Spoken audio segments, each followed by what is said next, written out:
நாம் கூட்டணி வைக்க மாட்டோம் என்று நீங்கள் பகிரங்கமாக அறிவிப்பீர்களா? அறிவிச்சுட்டா போச்சு. இப்படி ஒரு கட்சியை துவங்கி இதெல்லாம் செய்யாம ஒரு பெரிய கட்சியிடம் சேர்ந்து கொஞ்சம் கூட கும்பிடு போடணும், போட்ட போச்சு. அப்படி போயிருக்கலாம்ல, ஏன் போகல? அப்ப மக்கள் ஆட்சியாக அது மலராது என்ற நம்பிக்கை எனக்கு இருந்தது. அதனாலேயே துணிந்து இதிலிருந்து விழுந்தால் எந்திரிக்கவே முடியாது என்றார்கள். இப்பவும் அப்படித்தானே கிடக்கு தமிழ்நாடு, எந்திரிக்க முடியாம. அதுல ஒருத்தரா இருந்துட்டு போறேன் அப்படின்னு தான் இந்த முடிவை எடுத்திருக்கிறோம். ஆக கயவர்களுடன் கூட்டணி வைக்க மாட்டோம் என்று கண்டிப்பாக சத்தியம் செய்து கொடுக்கலாம். திருடர்களுடன் கூட்டணி வைக்க மாட்டேன் என்று தைரியமாக சத்தியம் பண்ணி கொடுக்கலாம்.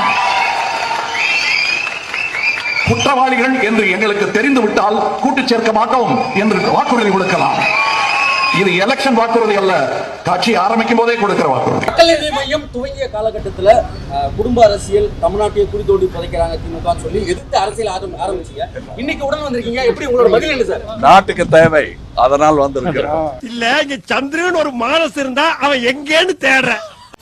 News Pick 7 Around You.